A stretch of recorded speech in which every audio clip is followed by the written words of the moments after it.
Hi. Alright guys, well in this brief video, I hope it'll be brief, I'll be talking about the so-called three levels of Gypsy swing, okay? The first level is actually the most traditional, the oldest sort of Gypsy swing type.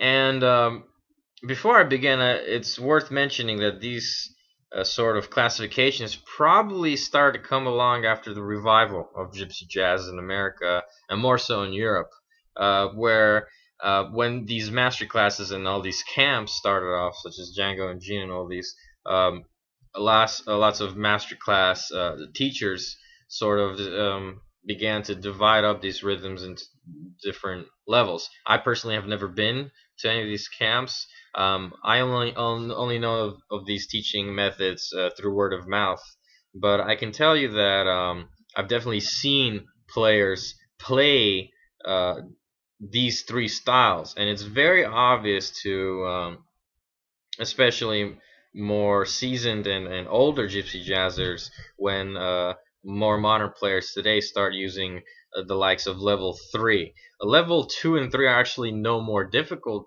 than 1. It's just that they are different, and there are sort of smaller subtleties that are worth discussing. So to demonstrate, I'm just going to be comping on a D6-9. The first level is really the straightest.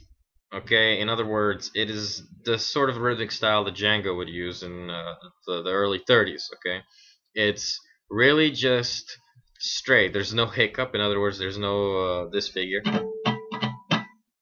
Okay, there's no hiccup, and there's no accent on the 1. It's just straight on the 2 and 4 swing. Okay, it'll be like this. A little faster. Okay. For some modern players, this rhythmic style may be a little bland and maybe a little too beginner, but it's really the most pure of the styles. Level 2 introduces the hiccup a little bit, and it definitely comes out more in faster tempos. Okay, so more experienced rhythm players who can play those faster rhythms will do so this way.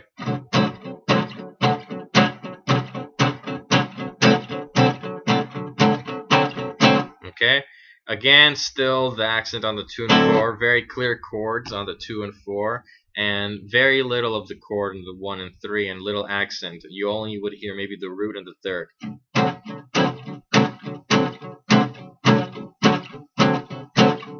Okay, level 3 is where it gets a little tricky. And matter of fact, it's sort of everything's sort of reversed. Okay, there's a subtle accent on the 1 and 3, and a very little of the chord again is played, maybe just the root and third.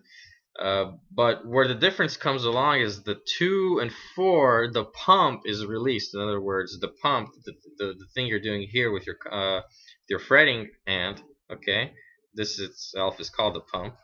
It forces you this rhythmic style to release on the 2 and 4, and meaning that you're going to have to mute the chord itself. In other words, there's a small accent on the 1 and 3, and a stronger accent on 2 and 4, but the chord is muted, requiring you to release the pump as such.